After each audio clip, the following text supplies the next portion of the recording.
तो ये तो अब आचार्य शुरू कहाँ से करते हैं, प्रारंभ कहाँ से करते हैं जिनवाणी में, कि ये जो उपयोग है हमारा, ये भले कैसा इसने माना हो अनादिकाल से, लेकिन मान लेने पर भी मोह का एक अविभाव प्रतिच्छेद इसके ज्ञान में प्रविष्ट नहीं हुआ और आत्मा में प्रविष्ट नहीं। तो राग द्वेष का एक भी अविभाव प्रतिच्छेद इसके ज्ञान और आत्मा में प्रविष्ट नहीं हुआ, वो बाहर ही बाहर रहे हैं। तो जिस समय सद्गुरु देव के उपदेश से ये बात जानने में आई, तभी इसने उन मोह राग द्वेष को अलग किया, ऐसा नहीं, क्योंकि जो अलग है उनको क्या अलग करे, बराबर वो तो अलग है ना, इसीलिए उनको अलग नहीं किया जाता। ये अलग अलग करने का धंधा, ये ज्ञान जैसा जो महान तत्व है जगत का पूजनीय तत्व, वो ऐसा धंधा करेगा जो न्यारा न्यारा करे किसी को। तो जो न्यारे हैं उनको तो एक किया नहीं जा सकता, और जो एक है उसको तोड़ा नहीं जा सकता, न्यारा नहीं किया जा सकता। तो मोह राग द्वेष को न्यारा किया, ये व्यवहार कथन है, आता है ना, आता जिनवाणी में आता है, भगवान की वाणी में आता है। मोह राग द्वेष छोड़े, मोह राग द्वेष को अलग किया। लेकिन सच्चाई ये है कि मोह राग द्वेष और ये उपयोग चलने वाली ज्ञान की परी है, उसमें मोह राग द्वेष का प्रवेश कभी हुआ नहीं।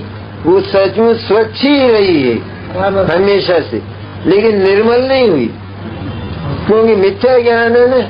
उसमें इसने ये कल्पना की कि मोह राग द्वेष जैसा आभास ये जो ज्ञान में होता है, तो ये मेरा ज्ञान मोही रागी द्वेषी हो गया। तो इसने ज्ञान को और मोह राग द्वेष को मिलाकर अनुभव किया। इस तरह निरंतर अशुद्ध आत्मा का अनुभव करता रहा। तो क्या हुआ कि जब गुरुदेव के प्रसाद से ये बात मिली और उन्होंने ये बताया कि मोह राग द्वेष तेरे ज्ञान से, तेरी वर्तमान ज्ञान की पर्याय, आत्मा से तो है ही सही, पर तेरी वर्तमान ज्ञान की पर्याय से भी ये सदा न्यारे ही है, तेरे उपयोग से सदा से न्यारे हैं। तो ऐसा जब उसने न्यारा जाना, तो ये जो उपयोग है, ये मोह राग द्वेष में जो अहम करता था, उनका ही अवलंबन लेता था निरंतर। तो उनका अवलंबन तोड़कर अब कौन बचा, कि सारे जगत से तो लौट ही आया था वो। अब तो अपने मोह राग द्वेष की बात कर रहा था कि ये तो मेरे में ही पैदा होते हैं, इसलिए मोह राग द्वेष वो मेरे ही हैं और मैं ही मोही रागी द्वेषी हूँ। ये मेरे कर्म और मैं इनका करता, ऐसा करता कर्म भी जोड़ता था। अब जब समझ में आया तो मोह राग द्वेष मेरे से न्यारे ही भाव हैं, इनको न्यारा करना नहीं है बल्कि न्यारे ही पड़े हैं, ऐसा जानकर अब एक सिर्फ ज्ञायक ही बचता है। इसलिए मोह राग द्वेष से छूटकर ज्ञायक पर चला जाता है। और उनका भी वही है स्वरूप प्रकाशक में, क्योंकि केवल उनके स्वरूप का प्रतिभास ही होता था। क्योंकि हमारे अनुभव में आते हैं ना निरंतर, ये मेरे राग आया, द्वेष आया, पुण्य आया, पाप आया, अनुभव में आते हैं ना। तो ये आया तो अनुभव में आया कि अर्थात ज्ञान अलग है और वो अलग अनुभव में, इस तरह है बात तो असल में। लेकिन इसने दोनों को एक में करके अनुभव किया, इसीलिए अशुद्ध अनुभूति इसको हुई। और ये महा अपराध है ज्ञान के लिए, इसलिए अपराध है कि इसने सारे जगत के जीवों को जो परम शुद्ध हैं, एकदम एकदम परम शुद्ध, जिनमें विकार का नाम निशान भी नहीं है और जिनमें परिणमन है ही नहीं, परिणमन का भी जिनमें नाम निशान नहीं है, इस तरह परिणमन भी नहीं और कोई मिलावट भी नहीं, ऐसा जो जीव नाम का जो परिशुद्ध तत्व है, उस सारे जीव लोग को इसने अशुद्ध कर दिया। इसलिए महान अपराधी हुआ और उस अपराध के कारण इसको नरक और निगोद की सजा होती है। तो वो जो प्रतिभास है उनका, वो तो प्रतिभास ज्ञान हो गया, क्यों उसने मोह राग द्वेष को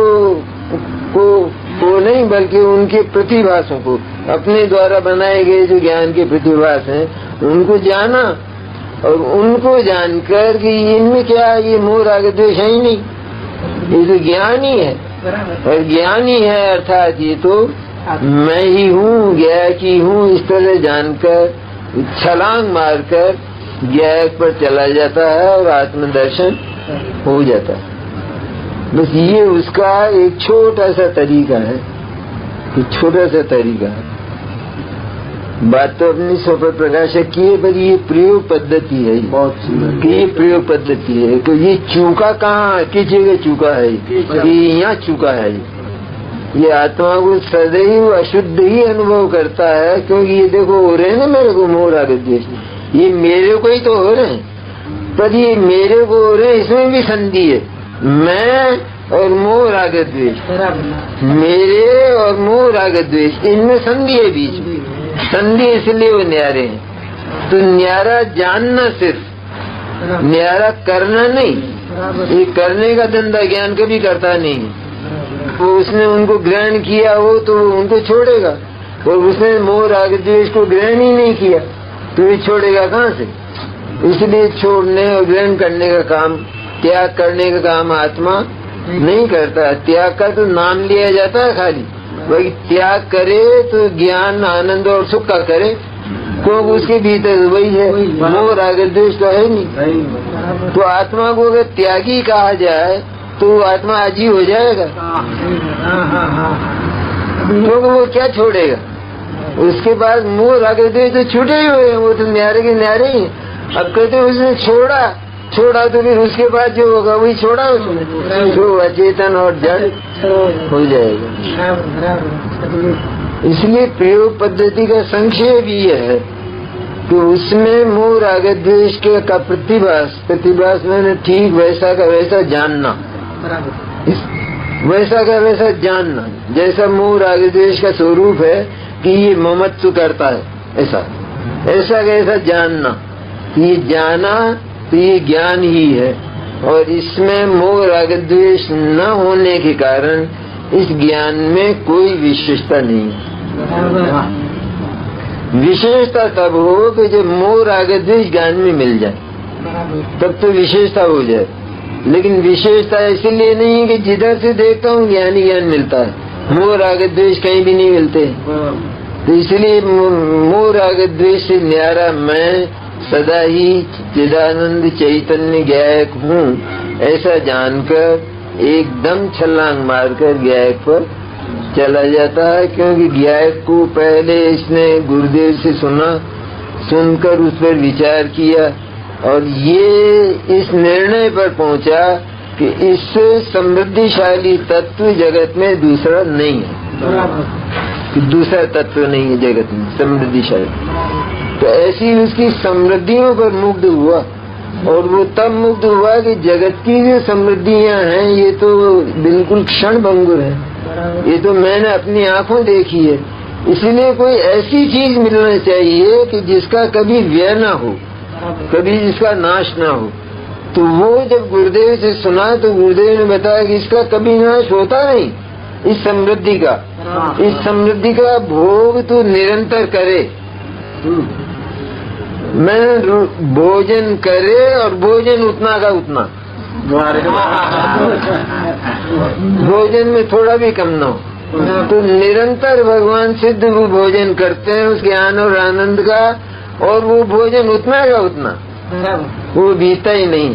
इस तरह अटूट है वो, एक तरह से इस तरह अटूट है, इस तरह से वो सिद्धि हो जाती है।